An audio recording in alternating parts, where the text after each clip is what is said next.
Yo, what's up, guys? How's it going? So if you're friends or family of mine, or you know me through Twitch, then you will know where I'm filming this from. If you're not, you can probably guess from the title. Anyway, I'm in Korea. I've just moved to Korea, and I've just finished traveling here. So this video is going to be basically explaining the process of what it's like traveling during COVID-19, with what little footage I could get. I'm by no means a professional vlogger or anything. It was like my first time trying this, so I'm going to probably miss some footage, and if I do, I'll just cut back to me talking on camera.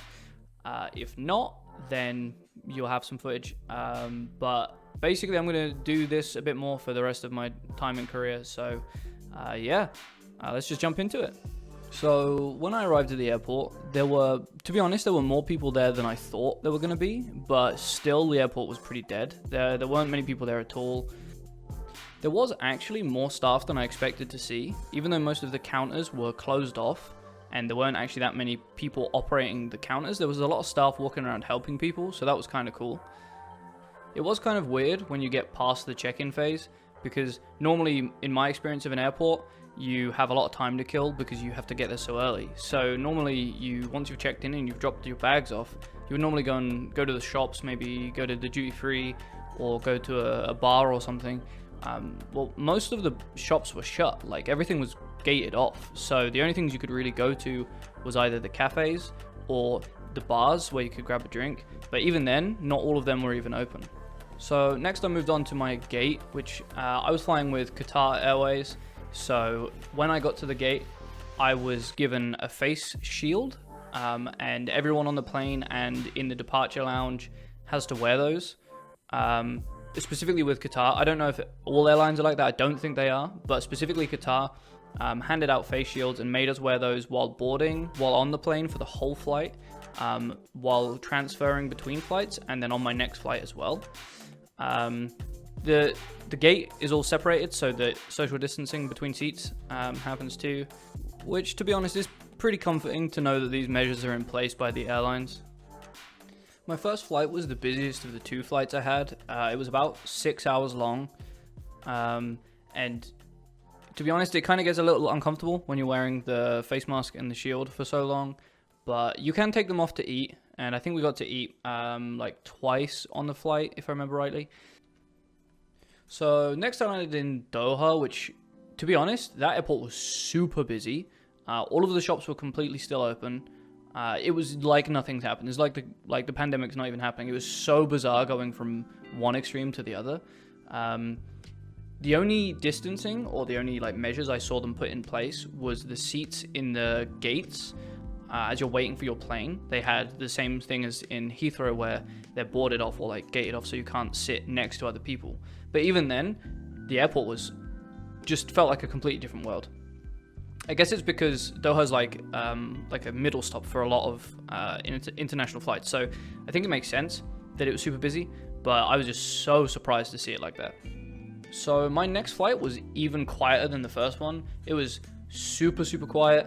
There was I think in my side of the plane, or in my section, there was 5 people, including me. This flight was about 8 hours long. So at this point in the process, you have to fill out a form on the plane. Then when you land, you go to a desk where someone will check the form's information. So basically, you fill out where you've departed from, if there are any airports you stopped at for a transfer, and then whether you have any corona symptoms. If all of that adds up and checks out, you're fine. You move on to the next step. So next, you move on to immigration and customs. So at this point, if you are a non-Korean passport holder or a foreign passport holder, you go down one aisle and they basically check where you're going to be staying for the duration of your quarantine. They call whoever's at the residence, if you're staying with a friend or if you're staying in your own place, and you've been sponsored by a company, they call the company, and they just check all your details. Then you go on to another stage, which is a very similar thing, but basically they set you up with the coronavirus app.